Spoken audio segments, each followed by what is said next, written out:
Welcome to Harlow on Healthcare. I'm David Harlow, and I invite you to join me by my virtual hearth as I sit down with healthcare leaders to discuss building the future of healthcare. Today, my guest is Brigham Hyde, PhD. Dr. Hyde is the CEO of Atropos Health. Welcome, Brigham, and thank you for joining us today. Thanks for having me, David.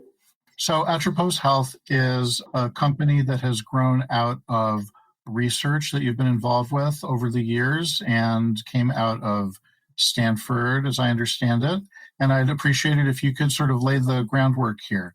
What is Atropos Health? Where have you been? Where do you think you're going next? Yeah, it's a fun story and one that's been building over several years. The co-founders of the company, Dr. Nigam Shah, who is the chief data scientist actually at Stanford now, as well as Dr. Saurabh Gambar, who was sort of running the project in his lab, kept getting requests from other Stanford doctors to run queries on Stanford's emerging EMR system. This is kind of 6-7 years ago, really, contributions from other researchers involved as well. But they were sick of getting requests, so they said, well, let's build a service and a consult service to respond to our colleagues. That service was originally known as the Green Button Consult Service. And the idea at the time was green being a color, there's a blue button, a red button in EMRs. Green button could be the data or informatics button from the EMR that you push when you're trying to understand, hey, what happens to patients look like the one in front of me, or is drug A or drug B better for this patient? And they invested in both technology at the time as well as orienting it as if it was a peer-to-peer consult. So it sort of felt like consulting the colleague down the hall, and it was very low burden on the clinicians. So clinicians are very busy. They don't have time to program, queries or questions, into a UI. So all they needed to do in this case was send a couple of sentences through a web app, and they would get back very rapidly a report, which we call a prognostogram now, that would answer their question using the best in data and statistics. They ran this for a number of years, and I had gotten to know Nigam being in the Realworld data space for many years, Concert AI and Symphony AI, as well as Decision Resources Group. Got to know Nigam through sort of the AI RWD community. He told me about this idea 5 years ago I was working on. I was obsessed with it because I had been working in RWD, sort of scratching sticks and stones together to make fire. And, the idea of that, he was doing it with such speed and elegance and actually bringing the value of that data right to the patient, right to the point of care, I thought was so cool. So they start the service. They're running it within Stanford. And they'd done a few hundred of these. They actually started getting demand. And Stanford Healthcare was thrilled with it. It was leading to really interesting ROI, patient impact, changes in clinical policy and guidelines, and a great experience for clinicians and patients driven by the very data investments they made through meaningful use and in EMR and tech. And so they came to Nigam and they said, hey, let's spin this out as a company, and we'd love to be customer one. And that's when Nigam and Saurabh called me, and this is about 2 and change years ago, got involved and made the first investment in the company, helped stand it up and recruit the initial team, and spent the next year or so pulling it together, making it a real thing, getting a few more investors and hiring the team. And I've now joined as CEO of the company as we bring it beyond Stanford's walls to the rest of the healthcare community, both nationally and internationally. So that's a short story of how we got here. So let me ask, just to be a little more concrete, you say there's a query that can run against a system of health records. Can you give me a for instance? Yeah, and one of the great things about working at this company is if you're having a bad day and you want to get inspired, go see the question that came in that morning or the questions that come in all day. Super exciting. But let me give you a couple what ifs. So, patient shows up, young male, about 11, 12. He has distal nerve pain and it looks like MS, and childhood early onset MS, very rare, also very serious, right? And the neurology team, in this case, looked at it and said, okay, well, we need to order this huge workup. We got to put him through a spinal, and we got to do imaging and multiple types and all this stuff. And right before they decided to do that, oh, by the way, this would have cost about $45,000, I'll point out, to do it. They said, well, we have the green button. Let's ping it and see, what it says. And lo and behold, when we, pulled the answer back, question was, what are the typical patient histories for a patient presenting like this? What are the outcomes and treatments? We pull back the answer. Again, for us now, we're doing that in under a day. So it happens very quick in the process of care. And the answer was, with several hundred really great examples in this case from EMR data sets we work on, most of them have a latent viral infection. and it's a sort of side effect of a virus they may have had weeks or months before. And the move is to give them corticosteroids and send the child home for observation. That's what they did in this case. A very worried set of parents became a very relieved set of parents who also shared this evidence that, hey, this is what, it looks like your son has. He felt better the next day, no $45,000 workup. Everybody's happy, big win. That's obviously an exciting one. We get to make an impact with a patient family like that. But it's really, just one of many modes for us. I can share one or two more if that's all right, or if you want to ask a question about that one. I know that there's some work that you're doing now that's in the realm of cancer care, and I'd like to understand sort of how this moves into that field and where we go in terms of real-world evidence that you've been mentioning, and what the interplay is between the use of the tool to sift through the real-world evidence that you have lying there in the large data sets of the EHRs, and whether there's opportunity here for other kinds of research as well. Yeah, and let me start with your latter comment, because there's sort of buzzword Django that goes on in this space and has for years, right? Mm-hmm. It's not like we just got data yesterday. We've had data emerging over the last 15, 20 years, and even a little further back and think about it. And, when we talk about real world data, real world evidence, EMR data, there are many technology companies that have moved us a long way forward in sort of how data is stored and structured. First, EMR companies converting paper to digital. There's also the trend of the cloud computing aspects of this that moved it from local servers to cloud, make it faster to work with. There's other technologies like NLP and predictive technologies that sit on top of it. But the fundamental thing that, despite all the buzzwords I might throw out, that nobody's been able to do is sort of this fast turnaround to the question. And that's because it requires technology speed. It requires knowledge work. I have to know what question to ask, how to ask it. I have to know how it's coded in a database with an ICD code or a LOINC code. And also there's the statistical analysis on the back end, making sure that it's being looked at properly. There aren't biases and things like that. And while there are point solutions across that world today, we think at Atropos we're the first ones to tie all of that together. And the net effect is that you could actually do it this fast in a day or so. And because of that, back to our patient with potentially MS symptoms, we can meet the timing of care. And that is the big change with what we do. I'll mention at the end where I think that goes, but let me go back to oncology for a minute. So let me interrupt you, Brigham, there for a minute and ask if you could dig a little bit deeper, because those of us who have some exposure to EHRs understand that they sound like they're super organized, but they are really very messy places. And how do you actually deal with that messiness in crafting a query and in getting a reply to a query that's usable in the time frame that you described? Yeah, I mean, I've been around long enough that when I first started working on EMR data, they used to ship it through the mail on hard drives. You then had to lock in a closet somewhere to work on it. Yeah. So I've seen it all. And fundamentally, as a system, the EMR is not created to create a strong clinical record. It's created to create a billing record. And it is all over the place in terms of quality and, consistency and a lot of unstructured data. Ton of unstructured data. There's a ton of value in that. I accept that as true. And then as somebody who's been analyzing it for years, I focus very much on how we grade the data and grade it for a question, and then leverage different ways to sort of process data or be transparent about the biases. So let me give you a couple of comments here. We have the ability to answer questions on multiple data sets. It could be your own institution's data. And by the way, that's sometimes really important. I mean, about 25% of the questions we get are about process of care at the hospital, right? They're about, hey, we always do, this sequence on intake and follow this procedure with this, follow-up care. Is that right? How's it going in our institution? And, for better and worse, that is the right data set to use to answer that question. Sometimes, you want a large data set, one that has tens or hundreds of millions of patients in it to, get all the variables and variations of care and all the things in there that you can in order to answer it. And this is great if you have a rare population and things like that. And in other cases, it's better to use a really highly curated specialty data set. So we announced a partnership with ASCO CancerLink. And part of that partnership is that we were getting questions about oncology that required a more enriched data set. And having worked with Azure Canceling before, and I led the partnership with them when I was at Concert AI, there were hundreds of thousands of records where some nurse had reviewed the notes and curated out critical elements like stage of disease or tumor progression or certain omics elements.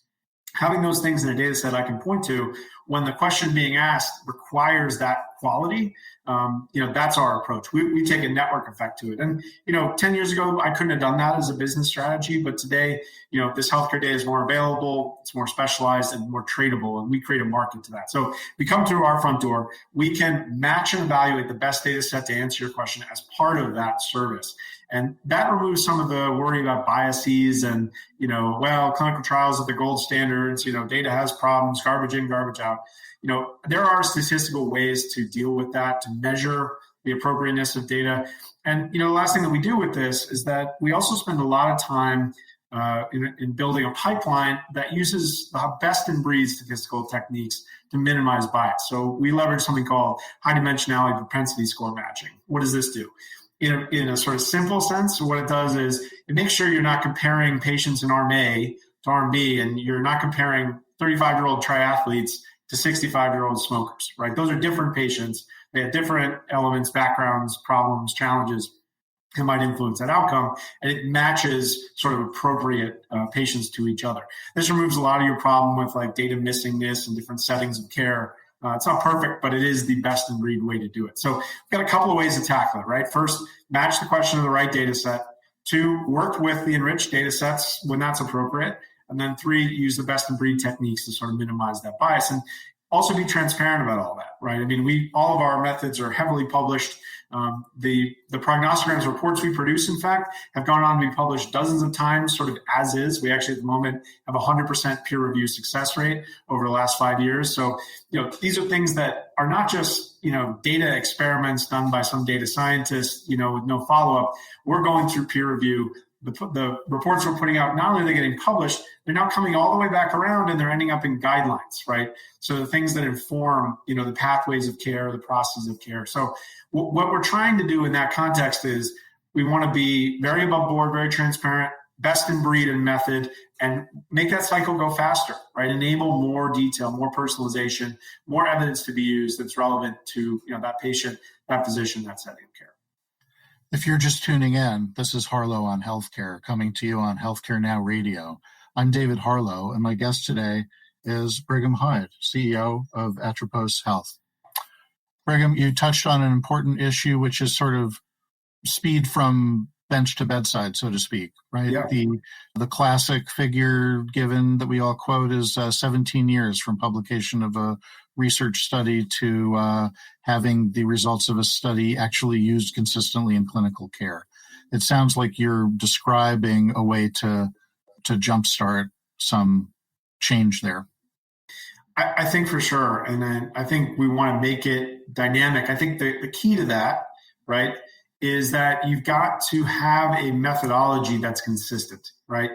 We talk so much about real world data, and there's dozens of companies out there in that space now, and health systems have invested to build these assets. It's like, well, we'd like to convert all of that to live evidence generation, right? And live evidence generation, not just for the perfect population you're trying to include in your clinical trial, but for the actual variation that exists out there. I'm talking now about health equity. I'm talking also about, health spending. We have some data that's been published with our stuff that, 70% of patients are excluded from clinical trials. Yet, if you look at healthcare related spending in patients with 1 to 2 or more chronic comorbidities, it's 65% of the spending. So we're excluding from the studies that we're using to shape care the very people we're spending money on. I don't know how that makes sense, let alone demographic and racial groups, other minorities, rural populations, rare disease, women, pregnant women, children. All these people are generally excluded from trials. And the idea that we can't look at the evidence and see what it might say, and that we couldn't personalize it, that's just not something I'm okay with. And I think something we want to shift in the space. Now, it doesn't mean I'm not, a welcome sort of engagement in methods and whatnot. I would ask others to be as transparent as we are, and to have something that's so simply digestible, both to physicians who are experts and can understand more, but also to use to share decision making with patients, because we think patients know. We think they know that the doctors are kind of extrapolating from evidence similar to them, I think they are welcoming. They're used to it the rest of their life. Like their insurance app is giving them personalized insurance. Their car buying app is tailor making, matches for them. Their dating app, right? Why not healthcare? And I think they're frustrated by that. So, we're not a direct to consumer company, but we keep in mind the patient a lot. And, we want to enable those physicians to have those answers and be able to factor them into decision making. I think it's time. And we think we've created a way to enable that. Right. So we've gone around the horn and got a little bit of detail on what you've been doing, what you've been building. And so let's get back to a couple other examples. And Sure. You've talked a little bit about cancer care and the partnership with ASCO. And we say cancer, but as a layperson, I'm at least dimly aware of the fact that cancer is hundreds of different diseases, really. And I'm wondering, are you focusing on any particular area in cancer care, and sort of what are you doing there? And can you give an example from the sphere of cancer care? Sure. I'd tell you that in our first couple of years of experience, including the time within Stanford, about a third of the requests we got were focused in hematology or oncology in general. And there's a number of reasons for that. One, particularly in late stage cancer, there may not be a clinical trial that's been run on your case before. Also, there's a lot on the line. We're talking about somebody's life here, not just, hey, did they have, a headache from the medication? The other element of it really is that there's new expensive drugs with very little evidence out there. I mean, I think we all believe in immuno-oncology. What an amazing transformation from that. But there's a million other questions that come alongside that, that people were not sure what to do with, right? So I'll just give you an example. And, there's times when we're talking about the most exciting genomics or, the fourth line care and what has anybody tried? Is anybody working? But we also get a lot of the ancillary questions, the practical ones. And I'll just give you an example. We got a question about people on Keytruda, which is a relatively new IO drug. And there wasn't really a study out there looking at whether or not there were challenges with co-medication. And we had a patient that had diabetes on metformin. And, there was some concern in the group managing that patient about, renal function. And we were able to quickly pull that answer together. No clinical trial exists. Merck's not running it. They were excluded from the trial altogether, right? But turns out there are diabetics who get cancer, right? Who knew? So we're able to pull that answer back. And, we were able to say to them, actually super interesting statistical case. There was signal that, there was an effect and that it was leading to more renal failure. But as we pulled apart the statistics and matched the high dimensional propensity score, turned out that, that did not hold up. It sort of cleared Keytruda of that side effect in the group, but it recommended renal monitoring. So what the group of physicians giving this care did was they said, okay, we need to change our renal monitoring guidelines for these patients who are on both things. That's changed for everybody, right? So you want to talk about ROI. A lot of these reports go in and you make a complete policy change in your department based on this. If you did not have our report, no change, you'd be feeling in the dark, you'd be guessing and hoping you were guessing right with these patients. So a whole bunch of examples like that. Yeah. So do you have a threshold? What's the sort of the power of the conclusion? Sometimes in different situations you see case reports where you don't have a gold standard kind of study. Is this based on 5 cases, 20 cases, 100 cases? How do you evaluate whether this is a recommendation worth delivering? Yeah, and we'd have to get a little bit in the statistical weeds here, but every report that comes back, we evaluate the confidence interval and the statistical power of our recommendation, and we're transparent about the number of patients. So the stats are done in a great detail, and our sort of cover answer, recommendation based on it, which is done by a clinician on our side, delivered as a consult back to that physician so they can discuss it and ask questions. That's very transparent. So we can tell you if it's powered or not. I would just tell you in general right now, of the requests we get, and, we're getting up to hundreds a month right now, about 92% we can answer with appropriate power. That 8% we can't is either because it's a super rare group of patients, like they might have, fourth line CLL with the following mutation, CLL being leukemia, chronic lymphocytic leukemia. And, it's just such a rare group. We can't find enough patients to look like that, or, we're not statistically confident. The other time, and this relates back to ASCO, we really need, in order to do the analysis and track the right endpoint, we need a specialized data set for it that we either do or don't have access to. But I think over time, our goal is to get that 92% up to 98% or higher. And I think we will. Just that's going to require ingesting more records, tagging more records. Exactly. Okay. Mm-hmm. Yep. And so, so the oncology remains a super active area for us. I think the ASCO partnership, the exciting thing there is not only does it give us access to the CancerLink data set to use for those specialized cases. But, CancerLink was built by oncology practices who agreed to donate their data back to this nonprofit center.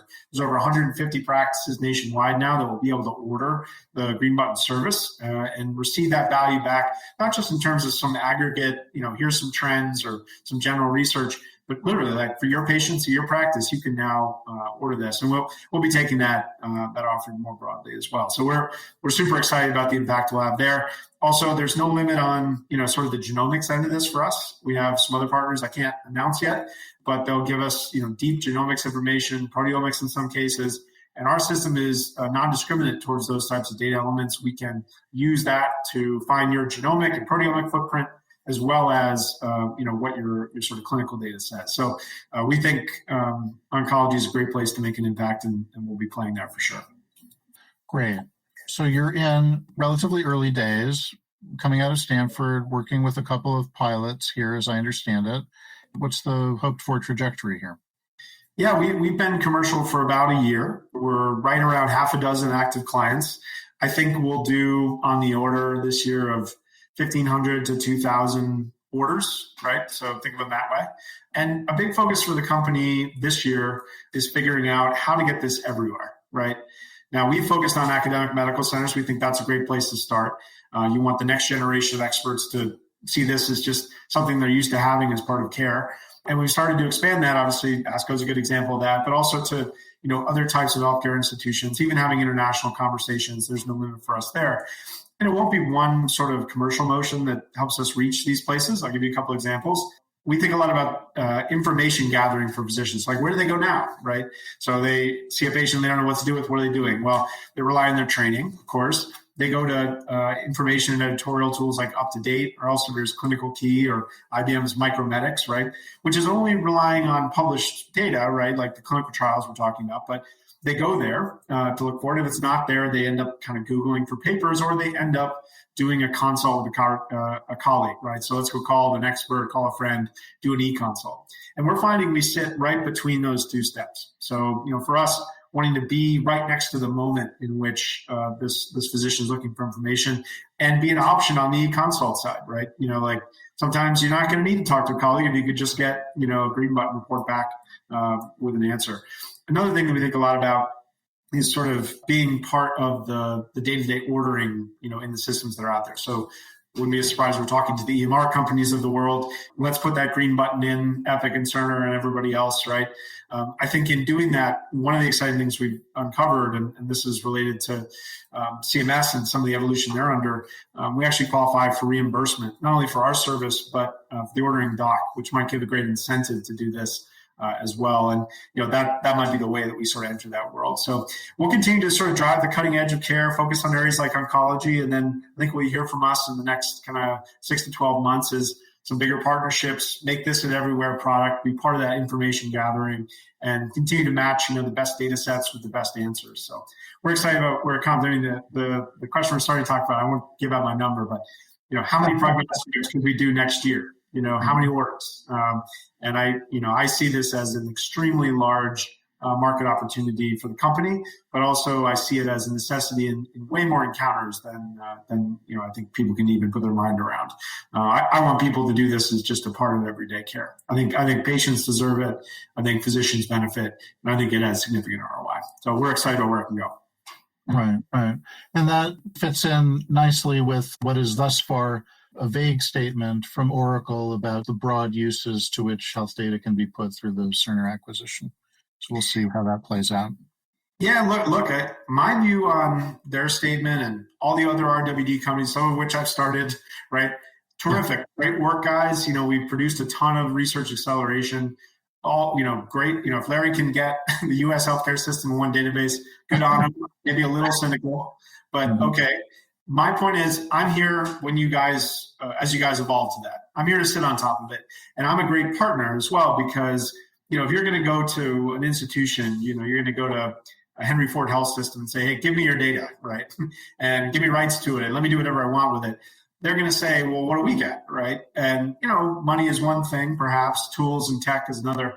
But actually being able to go back and, through a partnership with us and say, hey, if you put your data in this Oracle storage, you could actually run the Atropos service tomorrow, and your physicians get access to it, patients do. So we want to be that value exchange right back to tangible patient impact. Yeah. So we're the app in that ecosystem, I think. Terrific.